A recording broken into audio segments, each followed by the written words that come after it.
Real news for Americans 50 plus. This is Emeritus News Channel. Good afternoon, everyone. As of today, H1N1 influenza remains widespread throughout the United States, and although we have seen some areas have decreases in disease, we're also seeing increases continuing in other areas. We continue to track the pattern of illness, and there's been no change in the pattern of what age groups are affected or what people are most seriously affected by H1N1. There's also been no change in the laboratory testing of the virus. So there's been no difference in the likelihood that the virus strains that are in the community will respond to the vaccine that's being produced and distributed, and there's been no change in the virus that would suggest that it would become more deadly at this time. And while it's still too hard to get the vaccine is becoming significantly more widely available. This week, as of today, we have 22.4 million doses available for shipment out directly to providers, and we're getting to the level where it will become significantly easier to find and receive vaccine. We're working closely with the states to ensure that vaccine, once it becomes available, is ordered. Delivery is overnight directly to the provider, and eventually there will be enough vaccine for all who want to get vaccinated to get vaccinated. We wish we had more vaccine available now. We wish it had been available weeks or even months earlier, but we're beginning to get to a significant increase in the availability. If you just look from last week to this, we went from about 14 million doses last Wednesday available to today 22.4 million. That's an increase in 8 million doses in about a week or a little less than a week. And that allows enough vaccine to be available in states and localities that it can be increasingly widespread. That's good news, not as soon as we would have liked it, but it does represent a significant advance. We're also working with states and localities to identify best practices, because having the vaccine out, even though it's not in as large quantities as we would have wanted, does mean that we have to work hard to ensure that what is available is given, and to the priority groups as conveniently as possible. One of the key areas is school-located clinics. Some jurisdictions have done things such as have community forums, have community leaders coordinate this, sent consent forms home by regular mail as well as email, conducted vaccination programs during school hours when it's more convenient for people to get vaccinated. All of these are important, and in general, trying to make vaccine as easy for people as possible, whether it's in their doctor's offices or as more becomes available in pharmacies or in schools or for healthcare workers in particular in workplaces. These are all important opportunities. Also, it does seem that people are getting more used to the nasal mist that's available. In past years, there had been some reluctance to use it. Nasal mist is recommended for people between ages of 2 and 49 who do not have underlying health problems.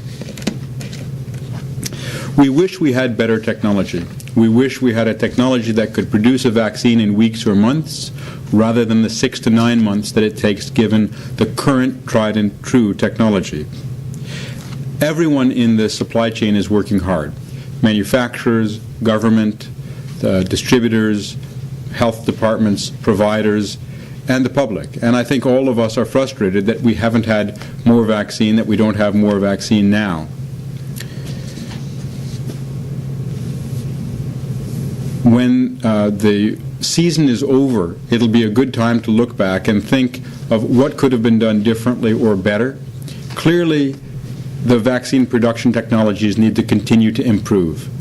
We're still using eggs. We're still using technologies that have been around for a long time. That's good news in terms of safety. We're not cutting any corners.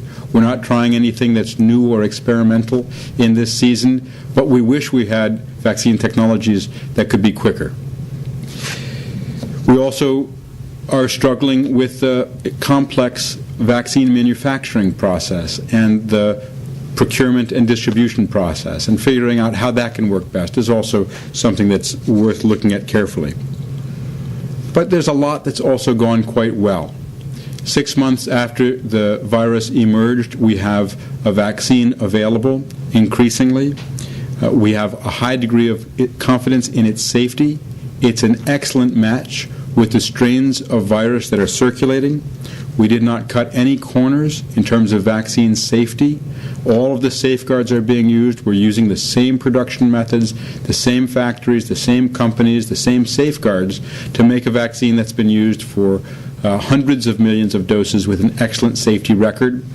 And while we know that there will inevitably be events that occur after vaccination, we'll have a system in place to determine whether those events are by chance or whether they may reflect any problem with the vaccine. So we take vaccine safety very seriously.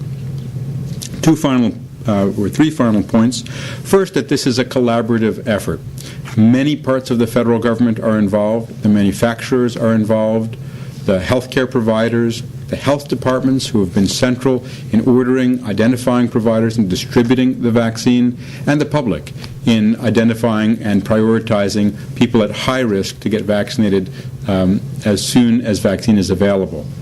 Even when vaccine is available, and particularly in places where it's not as widely available as we'd like, it's very important to remember that treatment can be highly effective. And if you are severely ill, having trouble breathing after having flu, or if you have an underlying condition like heart disease or asthma, then you should be treated promptly and see your provider right away if you have fever and flu-like illness.